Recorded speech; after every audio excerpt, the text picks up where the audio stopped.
OnlyFans, argent facile ou réel danger? Cette dernière année, beaucoup de personnes ont cédé à la tentation de se créer un compte sur cette application controversée et certaines personnes l'ont malheureusement amèrement regretté. Aujourd'hui, je vous raconte l'histoire de Ashley, 21 ans, qui a découvert les dangers d'Internet lorsque pour elle, OnlyFans est passé du virtuel au réel.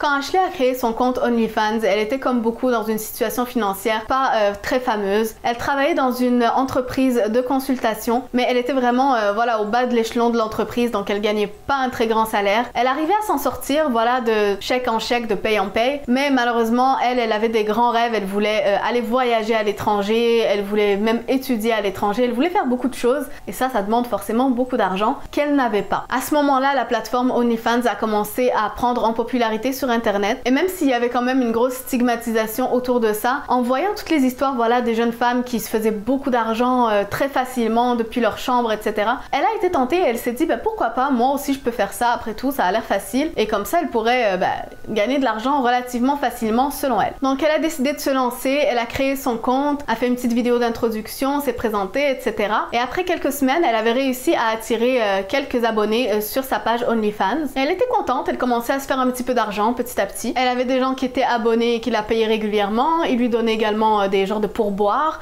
Bon, donc elle était contente. Elle économisait cet argent pour son prochain voyage. Elle rêvait de voyager, etc. Et elle s'est dit, dès que j'ai assez d'argent pour voyager, j'arrête OnlyFans, quoi. Donc elle voyait pas ça vraiment comme un futur, mais plutôt comme quelque chose qu'elle pouvait faire pour gagner un petit peu d'argent en attendant. Et elle avait beaucoup de travail toujours dans son entreprise, là où elle travaillait à temps plein. Un jour au boulot, il y avait une conférence d'affaires où il y avait plein de gens, voilà, pour networker, un peu socialiser. Cette journée-là, elle a passé sa journée pas mal à donner ses cartes d'affaires aux gens et à prendre leurs cartes d'affaires en retour et voilà, faire de la socialisation. Vous savez un petit peu ce genre de choses, tout le monde est habillé pareil, ils ont tous les mêmes costumes, les mêmes coupes de cheveux, les mêmes voilà. Donc elle se souvenait plus vraiment qui était là-bas, mais en tout cas, elle a pris plein de cartes d'affaires, en a donné plein. Et elle est rentrée chez elle le soir complètement épuisée de cette journée. Elle a décidé d'aller regarder sur son compte OnlyFans et elle a vu qu'elle avait un nouvel abonné. Cet abonné avait le nom d'utilisateur John Smith, ce que je trouve vraiment étrange parce que c'est vraiment le nom le plus commun aux États-Unis, ça, John Smith. Donc c'est comme si t'avais mis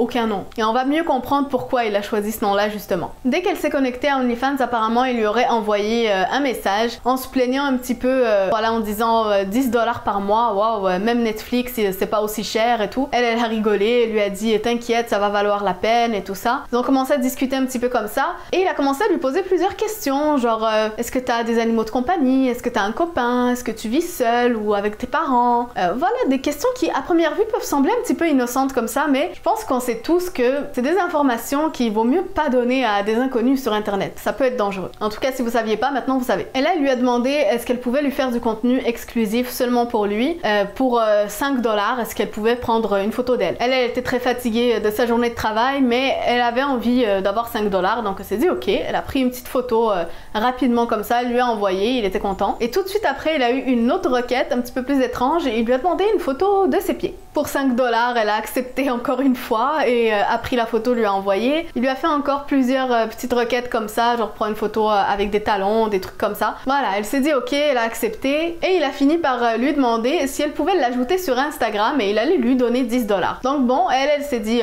cool. 10 $ seulement pour ajouter un mec sur Instagram. En plus, elle avait seulement un vieux Instagram, voilà, où il n'y avait pas grand chose dessus. Elle était plus allée depuis des années, elle s'en occupait pas trop. Donc elle s'est dit, ok, j'ajoute ce mec, il va me donner 10 $, c'est cool. Quand elle l'a accepté sur Instagram, elle a remarqué que son compte était un petit peu étrange parce qu'il n'y avait aucun post, ça avait l'air un petit peu vide. Voilà, on aurait dit vraiment un compte fake, mais sur le coup, elle s'en est pas préoccupée plus que ça. Mais elle avait remarqué qu'il avait récemment ajouté des stories. Donc elle est allée voir ses stories sur Instagram et là, son cœur s'est arrêté. La première story avait été prise 2 heures avant et elle a reconnu les bois qui étaient autour de chez elle. La deuxième story, c'était sa maison en gros plan avec lui qui zoomait sur la fenêtre de sa chambre dont la lumière était allumée. Et la troisième story a été prise seulement 2 minutes avant qu'elle la voie et il était sur le porche de sa maison en train de filmer sa porte. Il était chez elle. Il lui a envoyé un DM sur Instagram immédiatement en lui disant « Laisse-moi entrer ». Et elle était complètement terrifiée, forcément. Elle a verrouillé la porte de sa chambre et a appelé directement la police pour leur dire qu'il y a quelqu'un dehors qui essaye de rentrer chez elle. Lui a continué à la harceler de messages en lui disant laisse-moi entrer ou je vais devoir entrer de force, et elle l'entendait en bas qui commençait à cogner sur la porte et à essayer de défoncer la porte. Donc elle a vraiment flippé, surtout qu'elle vivait seule. Malheureusement c'est une information qu'elle lui a donnée, donc il était bien au courant. Donc elle était cachée dans sa chambre complètement terrifiée, elle l'entend essayer de défoncer la porte et la fenêtre en bas. Elle crie par sa fenêtre pour essayer d'attirer l'attention peut-être de ses voisins, que quelqu'un vienne l'aider, mais elle nous dit que son quartier c'était pas le meilleur des quartiers et soit ses voisins ne l'entendaient pas, soit il n'en avait clairement rien à faire. D'un seul coup en bas tout est devenu silencieux. Elle était dans l'expectative de ce qui allait arriver et d'un seul coup elle a entendu un gros smash. C'était une fenêtre qui a été éclatée. Elle a appris plus tard qu'il avait éclaté une fenêtre avec une grosse roche, mais heureusement pour elle il n'a pas eu le temps de l'atteindre puisqu'à peine 30 secondes plus tard elle a entendu les sirènes de police qui sont enfin arrivées. Malheureusement quand la police est arrivée, le gars s'était enfui, il a dû entendre les sirènes lui aussi. Les policiers ont patrouillé un petit peu le secteur et ils ont trouvé personne de suspect, donc malheureusement ils n'ont pas pu arrêter cette personne là, mais ils lui ont suggéré d'aller ailleurs pour le moment au cas où ils reviennent. Donc elle a ramassé quelques affaires et a décidé d'aller chez ses parents pour cette nuit, et plus tard dans la soirée elle a reçu un autre DM Instagram qui lui disait c'était un plaisir de faire affaire avec toi. Forcément elle a passé la nuit complètement terrifiée, elle n'arrivait pas à dormir, elle se demandait qui est ce John Smith, comment est-ce qu'il a trouvé mon adresse, ma maison, etc. C'est complètement fou, il y avait aucune de ces informations là sur son OnlyFans ni son Instagram. Elle est pas folle, voilà, elle va pas aller mettre son adresse comme ça sur internet. Donc elle a cogité ça toute la nuit et c'est le lendemain que ça l'a frappé en fait, d'un seul coup la réalisation. Elle a mis les pièces du puzzle ensemble. Elle s'est souvenue que sur les cartes d'affaires qu'elle avait remises au travail aux différentes personnes, il y avait non seulement son adresse professionnelle mais également son adresse personnelle. Est-ce que c'est quelque chose de courant de mettre son adresse personnelle sur des cartes d'affaires? Personnellement c'est le genre de choses qui me viendraient même pas à l'esprit parce que forcément c'est dangereux, tu veux pas donner ton adresse personnelle à n'importe qui. Mais en tout cas apparemment c'est ce qui se serait passé.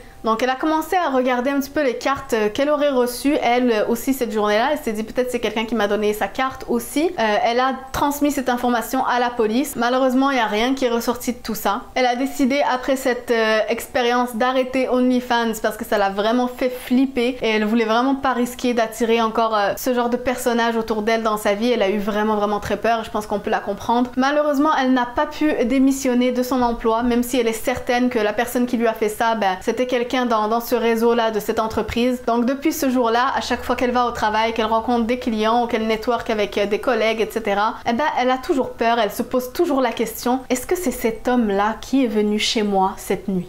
En tout cas, moi, cette histoire m'aura bien fait flipper, comme quoi il faut vraiment être très méfiant sur internet, et même dans la vraie vie, apparemment, faites attention à qui vous donnez votre adresse, hein. Malheureusement, il y a des gens qui sont vraiment mal intentionnés, ça on n'y peut rien. Tout ce qu'on peut faire, c'est essayer de se protéger. Dites-moi ce que vous avez pensé de cette histoire en commentaire. N'hésitez pas à vous abonner et à liker la vidéo si vous l'avez bien aimée, et je vous dis à très bientôt.